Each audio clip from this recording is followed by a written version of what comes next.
જય હિન્દ, જય ભારત મિત્રો. સ્વાગત છે તમારું નવા વિડીયોની અંદર. આ વિડીયો છે એની અંદર આપણે ચર્ચા કરીશું કે ગુજરાત સરકારે ખેતીની જમીનનું જે ટાઇટલ ક્લિયર છે એ અને કબજેદારનું પ્રમાણપત્ર છે એ લેવા માટે અમુક ફી છે એ નક્કી કરી છે. હવે ખેતીની જમીન જે છે એ બિનખેતી કરવા હવે પ્રીમિયમ છે એ નહીં ભરવું પડે. રાજ્ય સરકારે જમીન બાબતે ઘણા બધા મોટા નિર્ણયો છે લીધા છે. તો આ વિડીયોની અંદર આપણે સંપૂર્ણ ચર્ચા કરીશું કે જમીનને લઈને કઈ કઈ કાયદાઓ છે એ ફેરફાર થયા છે, આનાથી બિન ખેતીવાસી છે એને શું ફેરફાર છે એ થવાનો છે, શું ફાયદો થવાનો છે, શું ગેરફાયદા છે, એની સંપૂર્ણ ચર્ચા આપણે આ વિડીયોની અંદર કરીશું. એ પહેલાં ચેનલની અંદર નવા છો તો ચેનલને સબસ્ક્રાઈબ જરૂરથી કરી દેજો. મહેસૂલ વિભાગ દ્વારા મહત્વપૂર્ણ નિર્ણય કરવામાં આવ્યો.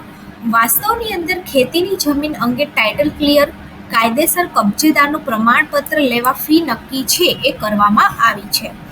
વિગતો મુજબ ઓછી વસ્તી ધરાવતા ગામ સહિતના વિસ્તાર માટે ચોરસ મીટરે ₹1 વસૂલાશે. આ સાથે 1 લાખથી વધુ વસ્તીવાળા જે વિસ્તાર છે એમાં ચોરસ મીટર પર ₹5 વસૂલાશે. મહત્વનું એ છે કે આ ફીને પ્રોસેસિંગ ફી તરીકે ગણવામાં આવશે. રાજ્યના મહેસૂલ વિભાગ દ્વારા ખેતીની જમીન અંગે ટાઇટલ ક્લિયર અને કાયદેસર કબજેદારનું પ્રમાણપત્ર લેવા ફી નિર્ધારિત છે એ કરાઈ છે, જે અંતર્ગત 1 લાખથી ઓછી વસ્તી ધરાવતા ગામના વિસ્તાર માટે ચોરસ મીટરે ₹1 વસૂલાશે. આ તરફ આ ફીને પ્રોસેસિંગ ફી તરીકે ગણવામાં આવશે. મહત્વનું એ છે કે 1 લાખથી વધુ વસ્તીવાળા વિસ્તાર માટે ચોરસ મીટર પર ₹5 વસૂલવામાં આવશે. રાજ્ય સરકારે ખેડૂતો, સામાન્ય નાગરિકો અને મધ્યમ વર્ગીય પરારો માટે મહત્વપૂર્ણ નિર્ણય કર્યો છે. રાજ્યની અંદર મહેસૂલી પ્રક્રિયામાં સરળીકરણ, સામાન્ય નાગરિકોને સુગમતા અભિગમ સાથેના નિર્ણયો, ઔદ્યોગિકરણ અને વ્યાપાર, ધંધા રોજગાર તેમજ અફોર્ડેબલ હાઉસિંગની પ્રક્રિયાને વધુ વેગ છે આનાથી મળશે.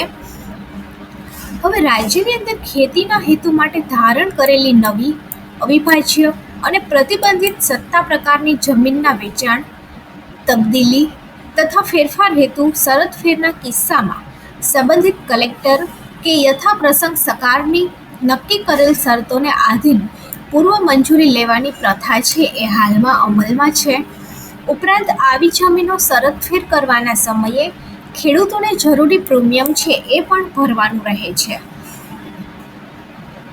મામલતદારે જમીનને જૂની શરતમાં ફેરવવા માટે સ્વમેળે નોંધ છે એ પાડવાની રહેશે. મહાનગરપાલિકા, શહેરી સત્તા મંડળ વિસ્તારો તથા ભાવનગર, જામનગર અને જૂનાગઢ વિસ્તાર વિકાસ મંડળ સિવાય રાજ્યમાં સમગ્ર વિસ્તારની નવી, અવિભાજ્ય અને પ્રતિબંધિત સત્તા પ્રકારની જમીનો હવેથી જૂની શરતની ગણાશે. હવે જે જમીનો છે બધી જૂની શરતની ગણાશે, જેની અંદર ભાવનગર, જામનગર અને જૂનાગઢ આ વિસ્તારો છે આની અંદર નહીં આવે. આમને આ શરતો લાગુ પડી નથી. આના પ્રમાણે ખેડૂતોને ખેતી તથા બિનખેતી હેતુ માટે શરતફેર કરવા માટે ભરવાપાત્ર પ્રીમિયમમાંથી મુક્તિ મળશે અને આવી જમીનો અંગે જે તે મામલતદારે જમીનને જૂની શરતમાં ફેરવવા માટે સ્વમેળે નોંધ પાડવાની રહેશે. હવે સરકારી કચેરીમાં પ્રીમિયમ ભરવા જવાથી તમને મુક્તિ મળશે. ખેડૂતો અને જે સામાન્ય નાગરિકો છે એને જમીનની ખરીદી, વેચાણ, તબદીલી માટે શરતફેરની વહીવટી પ્રક્રિયા છે હવે ખૂબ જ સરળ બની છે.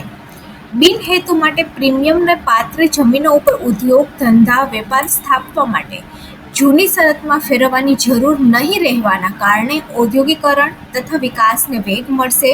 રોજગારી તથા રાજ્યનું જીડીપી છે એ પણ આનાથી વધશે. નાના ખેડૂતો કે જમીન ધારકોના જીવન ધોરણની અંદર સુધારો થશે અને જમીન ધારકોને વેચાણ સમયે પૂરતું મૂલ્ય મળી રહેશે. સરકારી કચેરીમાં પ્રીમિયમ ભરવા જવાથી પણ મુક્તિ મળશે.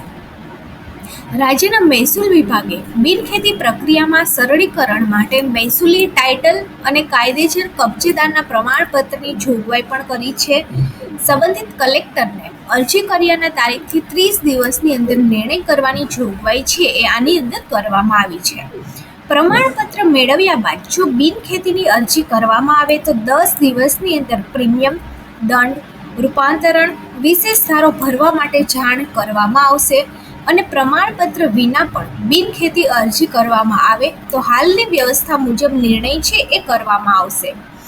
અન્ય એક મહત્વપૂર્ણ નિર્ણય એ પણ કર્યો છે કે ખેતીની જમીન વેચાણ નોંધ પ્રમાણિત કરવા અંગે નિર્ણય કરતી વખતે ખેડૂત ખરાઈ ચકાસણીમાં તથા મૂળ જૂની શરત બિનખેતી માટે પ્રીમિયમને પાત્ર હોય તેવી જમીનો માટે બિનખેતીમાં ફેરવવાની અરજદારની અરજી આવે ત્યારે માત્ર ખેડૂત ખરાઈના હેતુસર અરજીની તારીખથી 25 વર્ષ પહેલાંના રેકોર્ડ છે એને ધ્યાનમાં રાખવાનું રહેશે નહીં.